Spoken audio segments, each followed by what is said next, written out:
देश के लिए भगत सिंह जरूरी है, लेकिन परिवार के लिए संपन्नता और पैकेज जरूरी है। आजादी मिली तो उसके साथ हमें एक और चीज मिली, जिम्मेदारी। हमारे बुजुर्गों ने कहा, हम ले चले तूफान से कश्ती निकाल के, इस देश को रखना मेरे बच्चों संभाल के। और हमने इस जिम्मेदारी को कुछ ऐसे निभाया कि आज हमारी आबादी लगभग 150 करोड़ हो गई है। फिर भी कुछ लोगों को शिकायत है कि हमने जिम्मेदारी ठीक से नहीं निभाई।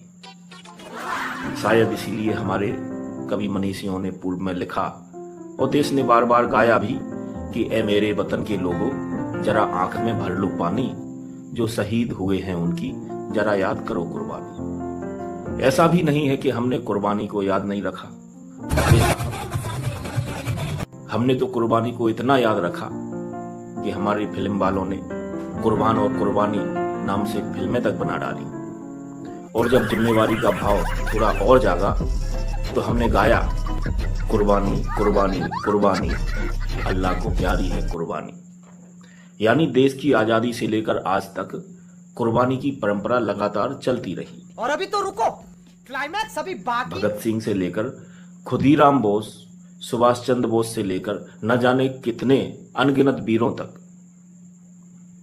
लेकिन आज हम कुर्बानी को लेकर इतने जिम्मेदार हो गए हैं कि हर आदमी चाहता है कि उसके पड़ोस में भगत सिंह पैदा हो। बात तो सही है। में भगत सिंह पैदा होगा तो देश सुरक्षित रहेगा। लेकिन हमने कभी यह नहीं कहा कि भगत सिंह हमारे घर में पैदा होना चाहिए। शाबाश। हमारे घर में तो संपन्नता जरूरी है। हमारे घर में डॉक्टर पैदा हो, कलेक्टर पैदा हो, IAS पैदा हो, और अगर इतना भी ना हो पाए तो कम से कम कंपनी का चार्टर्ड अकाउंटेंट ही पैदा हो जाए। क्योंकि देश के लिए भगत सिंह जरूरी है, लेकिन परिवार के लिए संपन्नता और पैकेज जरूरी है। लोग आए, हमें कई बार समझाया, भगत सिंह बनो, सुभाष चंद्र बोस बनो, देश के लिए कुछ करो, बलिदान की भावना पैदा करो। कुछ हमें नशा चढ़ा तो जाने क्या क्या गवा दिया, लेकिन आज तक कोई हमें गुमराह फिर भी नहीं कर पाया।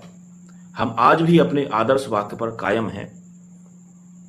भगत सिंह और सुभाष चंद्र बोस पड़ोस में ही पैदा होने चाहिए। आखिर देश भी तो सुरक्षित रहना चाहिए। बस हमारे घर से कोई बलिदान नहीं होना चाहिए। यही हमारी देशभक्ति है। देश के लिए शहीद चाहिए, लेकिन अपने बच्चे के लिए सुरक्षित कैरियर।